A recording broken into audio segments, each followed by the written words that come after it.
It's hard to believe May is already over. I feel like every month goes faster than the last. One minute we're making plans for the month, and the next minute we're finalizing the budget and seeing where everything just landed. In this video, we'll look at what happened during May, where our money went, what we did well, and what we probably could have done better, and how we're planning to approach June. Now, I'm going to be honest with you. Our budget is not perfect. There are definitely months where we spend way more than we should. May was one of them, and June will be too. I already know it. So life just happens. But that's kind of the point, because I think a lot of people watch these budgeting videos online and assume that everyone just has everything figured out. So if you've ever wondered what a real family's budget looks like, or you're just looking for ideas to improve your own finances, I hope this video helps you out. Now, I know many people here use spreadsheets to keep track of their budgets, but I like to automate things and not dig through so many statements from banks, credit cards, and investment brokers. And I definitely don't want to be typing in expenses while I'm at a restaurant with 3 kids. So I use a budgeting app called Monarch to take care of all the hard work. Let me show you.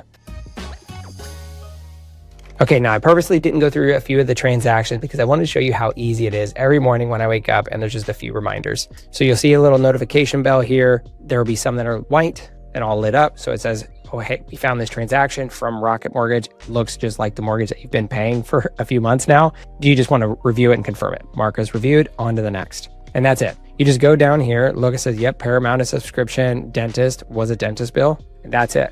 Then you go back to your budget, say for May, and we start with what money came in, and then we move to what money went out. So paychecks, we do take a W-2 from the company, so we do pay ourselves, and then we have some business income, some distributions we take, and then some interest the bank pays us. So that's fine. All that looks good. Now, when I work on expenses, I like to start with categories like housing, auto, food, pretty much the top 3 that we tend to spend money on. So usually the biggest expense that we come across is the mortgage, right? So our mortgage is fixed, and I actually de-escrowed our insurance and property taxes. So you'll see here, our mortgage is $2142. It came in, we budgeted for it. It zeroes out every month because it's fixed. Then we have home insurance. Home insurance is one of those neat ones where you can actually go to a broker and price it all out. I'm actually having one shop for the year 2026 into 2027 now because I know our other insurance dropped, but I have a friend that was able to get a really good rate with a different company. So we're going to shop them to see if we can save some money there. So we're going to go ahead and put $100 here. And this rollover fund here says we have $2,700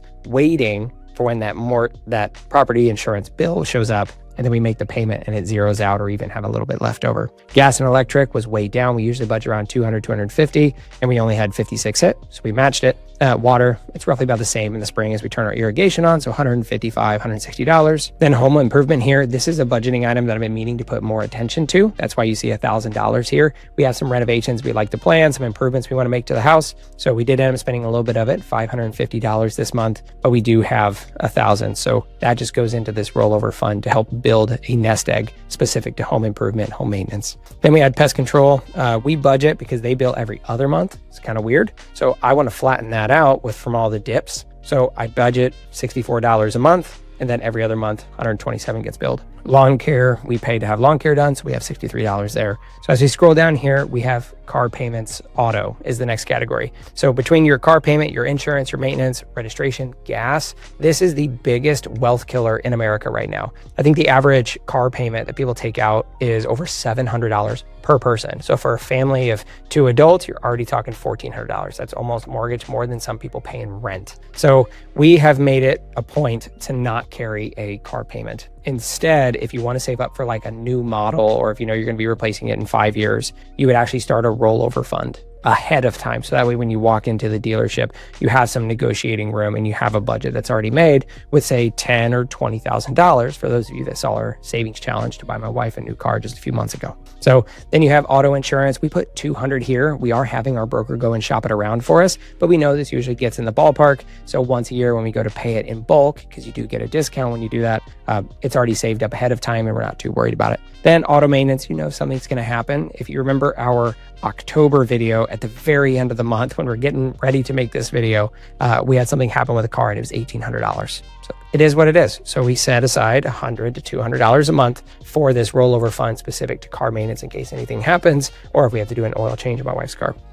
Vehicle registration, we are in a state that actually charges a registration fee based on the value of the car. So they could be hundreds of dollars, and we just had ours hit last month and it was almost $700. So we set aside around $80 per month and it should deal with both cars. Sometimes it's higher or lower, but that's okay. At least we're most of the way there. And then gas, we filled up the mower. So we had $22 in gas.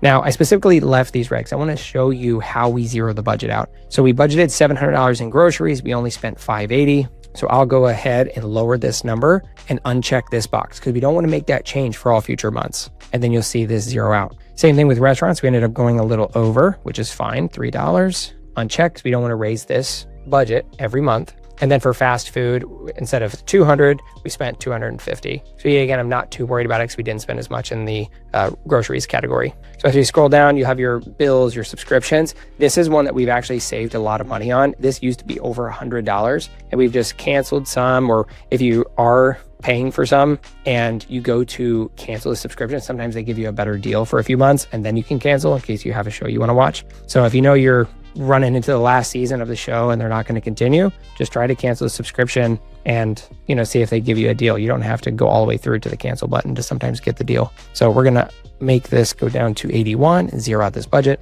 And then you can see live, this actually increases as we go, or we allocate more money. This will adjust the budget. So as we move down, travel is a big one for us. We do travel quite a bit. That's why you do see a good amount of money spent here. We took a last minute business trip with the wife and kids over to Chicago. So we spent $823 for a little weekend trip. We allocated $1,000. We do have a vacation coming up in the fall. So I want to have a couple $1,000s here just set aside for that vacation. That way I'm not worried about it once we are out there and wanting to enjoy things. So I have $1,000. We spent $823. It's still climbing on this rollover fund, so I'm not too worried about it here. I'll leave it, and then we have plenty left in the budget in case I want to stick some extra there to even it back out. Personal, this isn't a category I usually spend on, but there was a expense that I wanted to cover for a family member, so I just went ahead and covered it and then marked it under personal expense because it's not something that I want to budget every single month. So that's why you see 750 there. It's different than the other videos. And then children's lunch money, the children are out of school now. So now that the kids are out, we just wanted to top off the accounts, make sure they got through the end of the year. And then shopping, we do have our baby being born this month, almost for sure in the next about a week or two. So we ended up buying some last minute things that we needed. So there's almost $600 in the shopping category. And then health and wellness, with the birth of a child, we have been sticking cash here in this medical fund. And then my oldest is looking to have some dental work done here soon. So we're also setting some money aside for dental. And then haircuts are something that we use pretty often between the boys and I. So yet again, I'm going to lower this, not every month, and it just keeps adding to this left to budget. So as we scroll down here, we have the gifts, same thing. There have been a couple birthdays, so we've went ahead and allocated $680 towards this expense, and that's fine. Still plenty left in the budget. You can make this a rollover fund if you say that are really bad with gift giving, which I am. I probably should make this a fund. That way you could stick $50 or $100 in there every month, and then when it happens to be a birthday, you look at your budget and it's already saved up. You know it's going to be sitting in the account somewhere. So we scroll down, there's financial fees, insurance, there's pretty much life insurance and such. So that's the end of the budget. So we did invest quite a bit. It was like $2,600 in our investing challenge this month. That's plenty for investing. I'm not too worried about sending any money there. I do want to start setting more money aside in some of these categories to help increase the buffer. Some people call them sinking funds or an emergency fund that covers everything. So we can go down through this. I know home insurance is good. I like where that's at. Home improvement, let's go ahead and put another 500 here. Not every month, so we're going to uncheck that box to help just give this a buffer in case we do have anything large happen in the house. We have it set aside in this rollover fund or sinking fund. Then as we scroll down, auto insurance, that should be good. Auto maintenance, not too worried about it. I guess we could stick another 100 here, not that much. And that way it just raises that just a little bit more, give us a buffer in case anything happens. Travel, because we did end up using some of our travel fund, I want to replenish it. We'll stick another 500 here for now, see where we go down below. And what I'd like to see, since I put 2,600 into the investments, that's the number I want to see here. So we're working our way down from 4,750 to back down to 2,600. And then with the birth of our baby, I want to stick quite a bit here, just in case, because medical bills, once something happens, they just never stop. So I want to have the money set aside. Let's see where this gets us. Okay, so we're 152 off, and we'll go up and put that in. We'll go ahead and put that right here, back in the travel fund, so we can enjoy the vacation later in the year.